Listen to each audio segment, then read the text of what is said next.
नमस्कार दोस्तों, स्वागत है आपका IAS PCS एकेडमी में। और PCS जे 2022 की जो प्रारंभिक परीक्षा होने वाली है 13 फरवरी को, उसका प्रैक्टिस सेट 2 देखेंगे हम। और ये विधि शास्त्र से संबंधित है। पहला करा चुके हैं। यदि आप चैनल पे नए हैं तो आप हमारे प्लेलिस्ट में जाके उसको देख सकते हैं।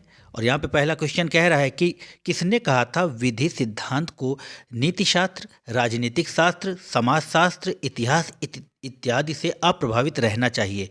तो ये कहा था केल्सन ने। नेक्स्ट क्वेश्चन की ओर बढ़ेंगे। और मित्रों, निरंतर अभ्यास करते रहिए, क्योंकि निरंतर अभ्यास ही सफलता की कुंजी है। यहाँ 2 नंबर क्वेश्चन में कह रहा है कि कौन विधि को मनोवैज्ञानिक तत्व से हीन समादेश के रूप में परिभाषित करता है। तो वह है केल्सन, ऑप्शन बी। चलिए नेक्स्ट क्वेश्चन की ओर बढ़ेंगे। और 3 नंबर क्वेश्चन में कह रहा है कि किसने विधि को मनोवैज्ञानिक तत्व से हीन समादेश के रूप में परिभाषित किया है। तो केल्सन, ऑप्शन ए। और मित्रों, आप एक A4 शीट का पेपर लेके इस तरह के जो क्वेश्चन आ रहे हैं, जो बार बार पूछे जा रहे हैं, उनको बस ऐसा लिख लीजिए कि मनोवैज्ञानिक तत्व से हीन समादेश, आगे केल्सन। इस तरह से तो रिवीजन करने में आपको बहुत आसानी होगी। चलिए, 104 में लिखा है कि राज्य तथा विधि दोनों समरूप हैं। राज्य मानव व्यवहार की एक प्रणाली, सामाजिक दबाव की एक व्यवस्था के अतिरिक्त कुछ नहीं। यह दबाव की व्यवस्था विधिक व्यवस्था से भिन्न इसलिए नहीं है क्योंकि एक समाज के भीतर दो नहीं वरन मात्र एक ही दबाव की व्यवस्था एक समय पर वैध हो सकती है। तो ये किसका कथन है? तो ये है कथन केल्सन का। ये पूरा जो भी कथन है, ये केल्सन का कथन है। चलिए नेक्स्ट क्वेश्चन की ओर बढ़ेंगे। कौन कहता है विधि शास्त्र विध्यात्मक विधि का प्रारूपक विज्ञान है? तो यह है हॉलैंड का कथन, ऑप्शन सी। और इस वीडियो को जो आप देखते हैं तो डबल स्पीड पे लगा के देखिए, जिससे आपके समय की बचत हो, क्योंकि समय से कीमती कुछ भी नहीं।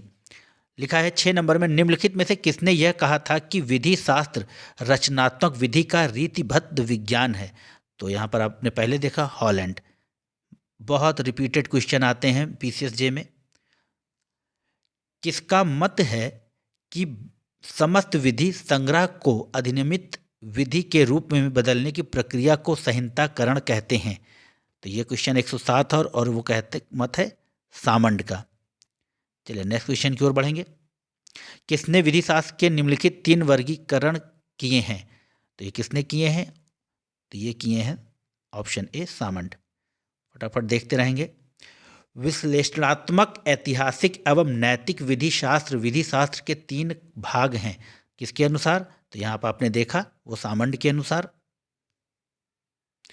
किसने विधि को प्रमुख एवं गौण विषयों का योग कहा? तो किसने कहा? HLA हार्ट ने। नेक्स्ट क्वेश्चन, विधि के अधिरचनावादी दृष्टिकोण के बारे में किसने कहा था कि यह समादेश अनुशस्ति संप्रभुता की त्रिवेणी है? तो देख लेंगे इसमें 110 में। तो वो कहा था मेन ने, नहीं माफ कीजिएगा, वो कहा था आपके हार्ट ने, ऑप्शन ए। चलिए नेक्स्ट क्वेश्चन की ओर बढ़ेंगे। 12 नंबर में देखेंगे फटाक से। हार्ट का विधि विश्लेषण प्रभेद करता है। तो क्या करता है? 12 नंबर में आभारी, बाध्य होना तथा आभार रखना के बीच। चलिए next question 13 number. The concept of law नामक पुस्तक के लेखक हैं? तो वो हैं हार्ट। फटाफट हम 20 मिनट में कोशिश करेंगे कि 100 क्वेश्चन हो जाएं आपके। न्याय सामाजिक संस्थाओं का प्रथम गुण है, यह कथन किसका है? जॉन रॉल्स का। 15 में देखेंगे। थ्योरी ऑफ जस्टिस पुस्तक के लेखक जॉन रॉल्स। निम्नलिखित में से किस विधि शास्त्री का कथन है विधि मानव आचरण को नियमों के शासन के अधीन बनाने का उपक्रम है? तो वो है फुलर। निम्नलिखित विधि शास्त्रियों में कौन विश्लेषणात्मक प्रत्यक्षवाद स्कूल या शाखा से संबंधित नहीं है? तो वो है रोनाल्ड डार्विन। 18 में देखेंगे। विधि शास्त्र के 2 स्कूल जिनमें एक सामान्य लक्षण है किंतु अन्य सभी बातों में वे एक दूसरे से भिन्न हैं, वे हैं, वो कौन से स्कूल हैं? तो वो हैं बी विश्लेषणवादी स्कूल तथा ऐतिहासिक स्कूल। 119 में देखेंगे, 119 में कह रहा है विधि की प्रकृति सार्वभौमिक नहीं, भाषा की भांति यह व्यक्तियों और काल के साथ परिवर्तित होती रहती है। यह कथन किस सिद्धांत से संबंधित है? तो यह है वॉल्केजिस्ट से। नेक्स्ट क्वेश्चन 20 में देखेंगे, निम्नलिखित विधि दार्शनिकों में से कौन विधि शास्त्र की ऐतिहासिक शाखा का प्रवर्तक माना जाता है? तो वो है फ्रेडरिक वॉन सैविनी, ऐतिहासिक शाखा से संबंधित है। किस विधि शास्त्री को डार्विन के पूर्व डार्विनवादी एवं समाजशास्त्रियों से पूर्व समाजशास्त्री कहा जाता है? तो वो है सैविनी को।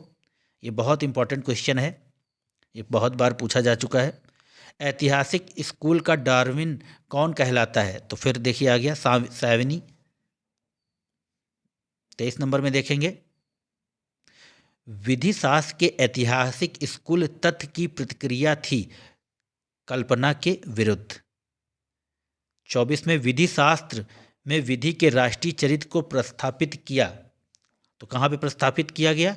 सैविनी ने प्रस्थापित किया। चलिए नेक्स्ट क्वेश्चन देखेंगे 25 में, सैविनी का सिद्धांत किस विधि पर आधारित है? तो वो है रोमन विधि पर। नेक्स्ट क्वेश्चन 26 में, किसने कहा कि कुछ और नहीं अपितु जनसाधारण की अंतः चेतना है? तो वह कहा सैविनी ने, ऑप्शन ए। नेक्स्ट क्वेश्चन की तरफ बढ़ेंगे, 27 नंबर में कह रहा है किसने कहा कि विधि कुछ नहीं अपितु जनसाधारण की अंतः चेतना है? देखिए फिर से रिपीट कर रहा है और ये है सैविनी, ये बहुत ही इंपॉर्टेंट व्यक्ति हैं। 28 में, निम्नलिखित में से कौन लोक चेतना के सिद्धांत का प्रतिपादक है? सैविनी। विधि का स्रोत लोक चेतना है, सैविनी। नेक्स्ट, लोक चेतना सिद्धांत सैविनी, अब तो आपको भी याद हो गया होगा। लोक चेतना सैविनी, लोक चेतना का सिद्धांत सैविनी, इस तरह से आप याद करते रहिए। निम्नलिखित में से किस पुस्तक को सैविनी ने लिखा था? तो उन्होंने लिखा है the system of modern Roman law, यह सैविनी के द्वारा लिखित पुस्तक है। नेक्स्ट क्वेश्चन, डॉस रेक्ट डैश बैसिट्स कार्य है सैविनी का, यह उनकी पुस्तक थी।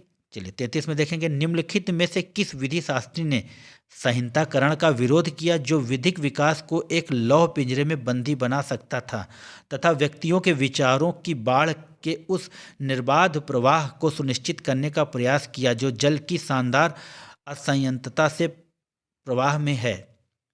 तो वो है सैविनी।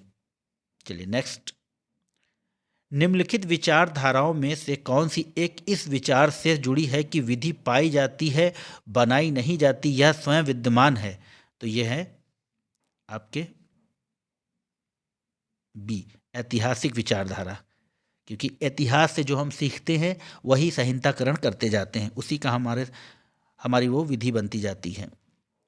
कानून पाया जाता है, बनाया नहीं जाता की अवधारणा संबंधित है? तो वो है ऐतिहासिक विचारधारा से, ऐतिहासिक विचारधारा से। नेक्स्ट क्वेश्चन की ओर बढ़ेंगे, 36 में कह रहा है कि विधि राष्ट्र के साथ जन्म होता है या उसी के साथ बढ़ती और उसके विघटन पर समाप्त हो जाती है, यह उसकी एक विशेषता, यह मत है? तो यह ऐतिहासिक विचारधारा का मत है। चलिए नेक्स्ट क्वेश्चन में बढ़ेंगे, विधि राष्ट्र के साथ पैदा होती है, उसी के साथ बढ़ती है और उसके विघटन के साथ समाप्त हो जाती है और यही इसकी विशेषता है, यह कथन है? तो यह कथन है आपके सैविनी जी का, सैविनी महोदय का, ऑप्शन बी। नेक्स्ट क्वेश्चन की ओर बढ़ेंगे, किसने निम्नलिखित शब्दों को लिखा है? विधि व्यक्तियों के विकास के साथ विकसित होती है, उनके साथ शक्ति के साथ सशक्त होती है, अंतः राष्ट्र की राष्ट्रीयता समाप्त होने पर यह समाप्त हो जाती है। फिर से सैविनी। बस सब रिपीटेड क्वेश्चन है, बस आप प्रैक्टिस करते रहिए, निरंतर अभ्यास करते रहिए। 39 में लिखा हुआ है कि विधि व्यक्तियों के विकास के साथ विकसित होती है, उनकी शक्तियों के साथ सशक्त होती है और जैसे ही एक राष्ट्र अपनी राष्ट्रीयता खो देता है विधि समाप्त हो जाती है। तो यह कथन है, तो आप जानते हैं यह सैविनी का कथन है। नेक्स्ट क्वेश्चन 40 में देखेंगे, 40 में लिखा है कि निम्नलिखित में से किस शाखा के साथ विधि का जातीयतावादी सिद्धांत जुड़ा है? तो वह शाखा है ऐतिहासिक शाखा, ए ऑप्शन। चलिए नेक्स्ट क्वेश्चन की ओर बढ़ेंगे। और 42 में लिखा है, 41 में, निम्नलिखित विधि शास्त्रियों में से कौन विधि शास्त्री की ऐतिहासिक विचारधारा से संबंधित है? तो वो हैं सर हेनरी मेन, ऐतिहासिक विचारधारा से संबंधित थे। चलिए 42 में देखेंगे, निम्नलिखित में कौन विधि शास्त्र की ऐतिहासिक शाखा से संबंधित हैं? तो वही हेनरी मेन। नेक्स्ट क्वेश्चन, निम्नलिखित में कौन विधि शास्त्री ऐतिहासिक विचारधारा से संबंधित नहीं है? तो वो हैं अगस्त काम्टे और पुस्चा, हेनरी मेन और सैमनी, ये सारे ऐतिहासिक से हैं। तो इसको भी आप नोट कर सकते हैं चाहें तो। निम्नलिखित विधि शास्त्रियों में से कौन ऐतिहासिक स्कूल से संबंधित नहीं है? तो वो हैं इरलिच। 45 में, निम्नलिखित विचारकों में से कौन ऐतिहासिक शाखा का नहीं है? तो ऐतिहासिक शाखा का नहीं है यहाँ पर, तो यहाँ पर पुस्चा, सैवनी और आपके हैं यहाँ पर मेन और बेंथम। तो ऑप्शन सही हो जाएगा डी, बेंथम। नेक्स्ट क्वेश्चन, विधि के तुलनात्मक अध्ययन को प्रतिपादित किया गया था? तो किया गया था हेनरी मेन के द्वारा। नेक्स्ट क्वेश्चन की ओर बढ़ेंगे। सर्वप्रथम विधि का तुलनात्मक अध्ययन किस विधि शास्त्री ने किया था? तो फिर से यहां पर हेनरी मेन। मेन के अनुसार विधि के निम्नलिखित विकास के चरणों को क्रमबद्ध कीजिए। तो यहां पर देख लेंगे इनका क्रम क्या है। तो सबसे पहले यहां पर बी आंसर होगा। तो शासक द्वारा दैवी प्रेरणा द्वारा बनाई गई विधि, फिर रूढ़िगत विधि, फिर आएगा आपका 4 पुजारियों के पास विधि का ज्ञान, फिर संहिताकरण। तो इस तरह से इसका ये हो जाएगा। 49 में देखेंगे, अ थ्योरी ऑफ जस्टिस कृति है, तो वह है रॉल्स की। 50 में देखेंगे, किसके अनुसार प्रगतिशील समाज अब तक हैसियत से संविदा और गतिमान है? तो 50 में देख लेंगे, जो इसका सही आंसर है वो है मेन।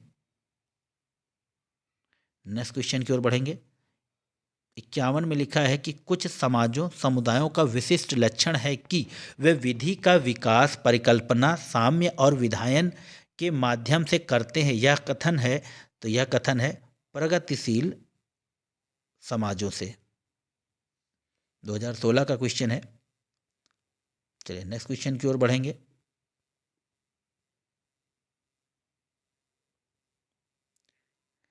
प्रगतिशील समाजों का संचालन अब तक प्रतिष्ठित यानी हैसियत से संविदा की ओर हुआ है। तो यह कथन है, यह है हेनरी मेन का। चलिए नेक्स्ट क्वेश्चन की ओर बढ़ेंगे।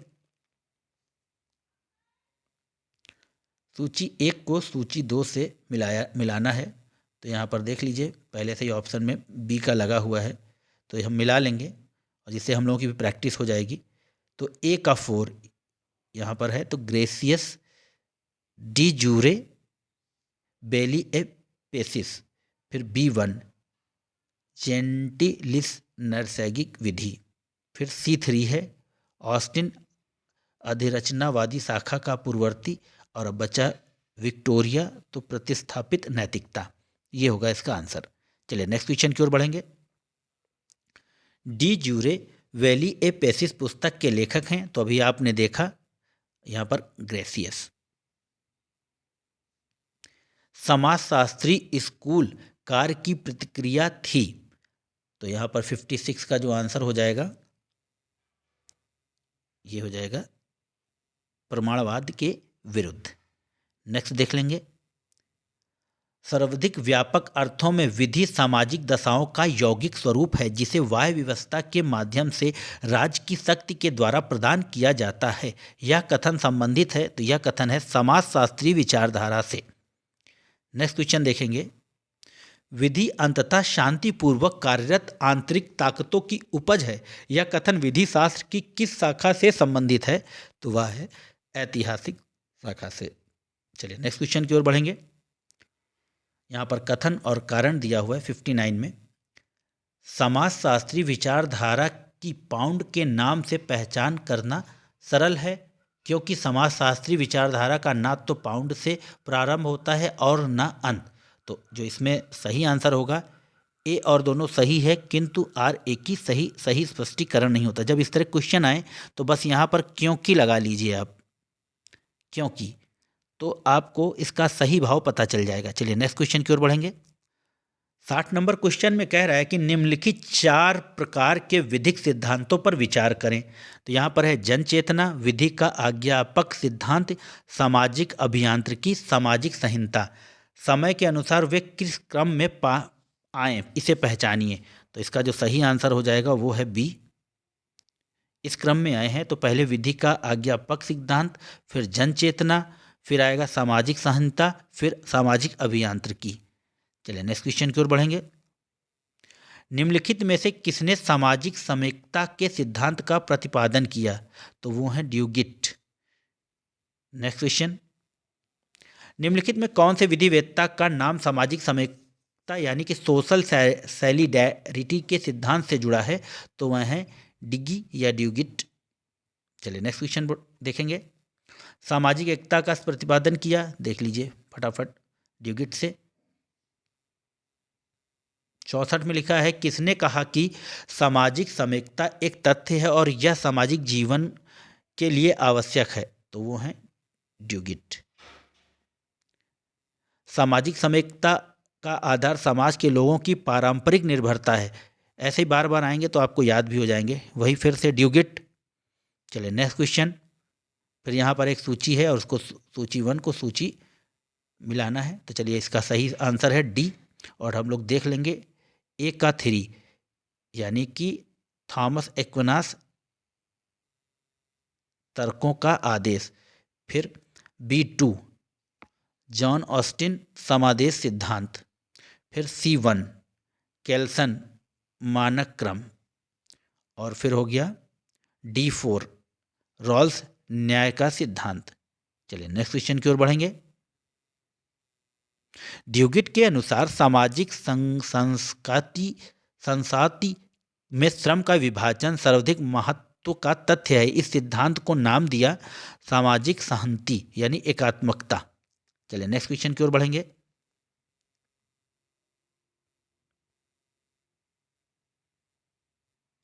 अड़सठ क्वेश्चन में लिखा है कि ड्यूगिट ने अपना सिद्धांत श्रम के विभाजन एवं सामाजिक संश्लेषण पर आधारित किया है। यह सिद्धांत कहा जाता है सामाजिक समेकता का सिद्धांत। ये थोड़ा सा मिस प्रिंटिंग है। चलिए नेक्स्ट क्वेश्चन की ओर बढ़ेंगे। सामाजिक कार्य का विचार व्यक्तिपरक अधिकार की संकल्पना को निरस्त कर देता है, यह कथन है। तो यह कथन है ड्यूगिट का। सामाजिक नियंत्रण की धुरी राज्य संगठन में निहित न होकर राज्य के अंतर्गत पाए जाने वाले सामूहिक निकायों में निहित है, यह भी कथन ड्यूगिट का है। सामाजिक अभियंत्रण की संकल्पना निम्नलिखित में से किसके द्वारा दी गई विधि परिभाषा के मूल में है। तो वो है रास्को पाउंड। नेक्स्ट क्वेश्चन, निम्नलिखित में से किस विधिवेत्ता का नाम इस सिद्धांत से जुड़ा है कि कानून सामाजिक अभियांत्रिकी का एक साधन है। तो वो है रास्को पाउंड। यहाँ पर सी आंसर हो जाएगा। नेक्स्ट क्वेश्चन की ओर बढ़ेंगे। रास्को पाउंड द्वारा प्रतिपादित सामाजिक अभियांत्रिकी के सिद्धांत का सही अर्थ इंगित कीजिए। तो यह है इसका सही आंसर, समाज की प्रतिस्पर्धी हितों का संतुलन। नेक्स्ट क्वेश्चन, किसने कहा कि विधि का कार्य सामाजिक अभियंत्रण से है। तो आप जानते हैं कि वो कहा रास्को पाउंड ने। रास्को पाउंड ने सामाजिक इंजीनियरिंग के सिद्धांत का प्रतिपादन किया था। इसका अर्थ है समाज में प्रतिस्पर्धी हितों का संतुलन। 76 देखेंगे, सामाजिक अभियांत्रिकी सिद्धांत किसने प्रवर्तित किया है। तो वो किया है रास्को पाउंड ने। हितों के संतुलन का सिद्धांत प्रतिपादित किया। तो यहाँ पर देख लीजिए रास्को पाउंड। इसी तरह से आंसर याद हो जाते हैं आपको। चलिए आगे बढ़ेंगे। किसके सिद्धांत के अनुसार के अनुसार हित विधि की मुख्य विषय वस्तु है और विधि का कार्य मानवीय आवश्यकताओं और इच्छाओं की संतुष्टि करना है, तो वो है रास्को पाउंड। चलिए नेक्स्ट क्वेश्चन देखेंगे। विधि समाज की आवश्यकताओं, दावों और मांगों की संतुष्टि हेतु एक सामाजिक संस्था है। यह परिभाषा है रास्को पाउंड की। चलिए 80 में देखेंगे। व्यक्तिगत जीवन में सामाजिक हित में शामिल नहीं है, तो स्वयं का कथन व्यक्तिगत जीवन में सामाजिक हित में शामिल नहीं है। 81 देख लेंगे। निम्नलिखित में से किस विधि शास्त्री ने इस पर जोर दिया कि हम किसी वस्तु को तब नहीं समझ सकते जब तक कि हम यह न जान लें कि वह क्या करती है, तो वह की करती है रास्को पाउंड ने। चलिए नेक्स्ट क्वेश्चन की ओर बढ़ेंगे और 82 में लिखा हुआ है कि निम्नलिखित में से कौन एक दंड का सिद्धांत नहीं है, तो वह सामाजिक हित का सिद्धांत दंड का सिद्धांत नहीं है। चलिए नेक्स्ट क्वेश्चन। जीवित विधि की अवधारणा को किस विधि शास्त्री ने प्रतिपादित किया था, तो एहरलिच ने प्रतिपादित किया था, ऑप्शन बी। 84 देखेंगे। जीवित विधि की अवधारणा देन है, तो वह है यूगेन एहरलिच। मित्रों निरंतर अभ्यास करते रहिए। विधिक विकास का गुरुत्वाकर्षण ना तो विधायन में है और ना न्यायिक निर्णयन में, वरन समाज में स्वयं है। यह किसने यह कथन दिया, तो वह दिया आपके एहरलिच ने। चलिए नेक्स्ट क्वेश्चन की ओर बढ़ेंगे। 86 में लिखा है कि निम्नलिखित में से कौन समाजशास्त्री का विधि शास्त्री नहीं है, समाजशास्त्री विचारधारा का विधि शास्त्री नहीं है, तो इसका जो सही आंसर हो जाएगा मित्रों 86 का, वो हो जाएगा ए, ऑस्टिन। नेक्स्ट क्वेश्चन की ओर बढ़ेंगे।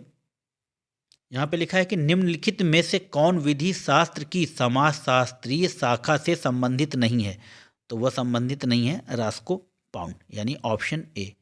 नेक्स्ट क्वेश्चन की ओर बढ़ेंगे। निम्नलिखित में से कौन समाजशास्त्री विचारधारा का समर्थक नहीं है, तो बेंथम नहीं है।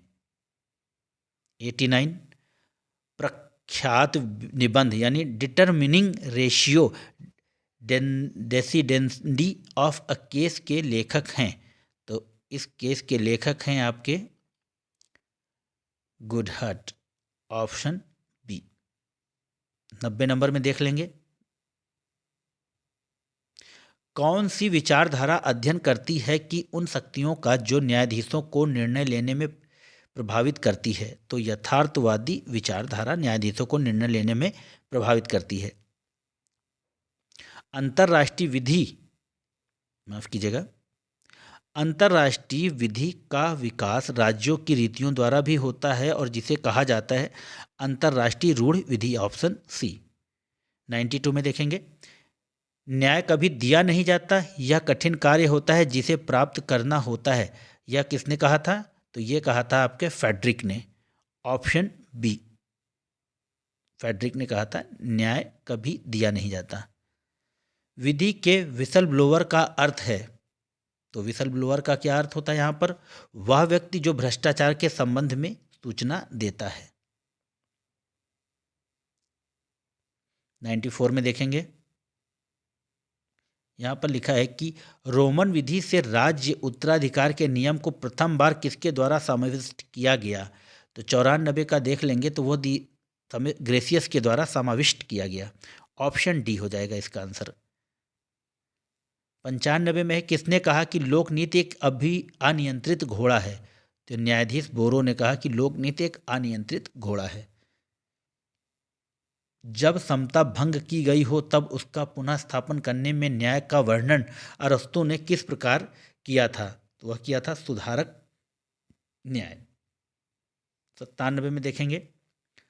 राज्य, परिवार तथा सिविल समाज का संश्लेषण यह परिवार के सर्वमान्य सिद्धांत एवं सिविल समाज के विशिष्ट सिद्धांत की एकता है, उपर्युक्त दर्शन है, तो वह किसका दर्शन है, हीगल का दर्शन है। 98 में देखेंगे।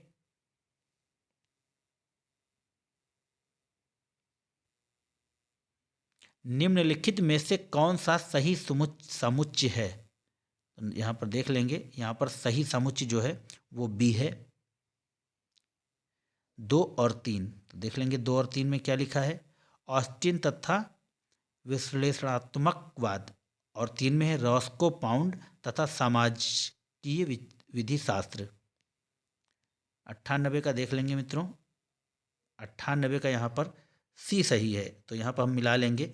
ए का थ्योरी सर हेनरी मेन ऐतिहासिक विचारधारा, B1 ग्रेसियस नैतिक विचारधारा, C2 बेंथम विश्लेषणात्मक विचारधारा, और D4 OW होम्स यथार्थवादी विचारधारा।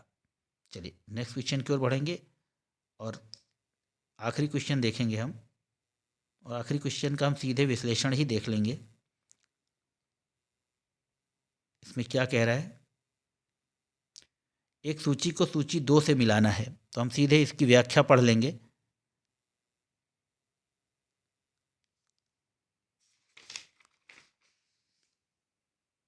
व्याख्या में लिखा हुआ है कि सैवनी का मत है कि विधि का स्रोत लोक चेतना है। पुस्तक के अनुसार ना तो लोक ना ही राज्य अकेले विधि का स्रोत हैं। हेनरी मेन का मत है कि प्रगतिशील समाज हैसियत से संविदा की ओर गए हैं। ड्यूटिंग ने राज्य के कृत्यों के अल्पीकरण के सिद्धांत का प्रतिपादन किया। तो मित्रों, यह थे महत्वपूर्ण 100 प्रश्न जो आगामी परीक्षाओं में आ चुके हैं, और इनकी प्रबल संभावना है कि ये आपके PCSJ जो 13 फरवरी या 12 फरवरी को होने वाला है उसमें आएंगे।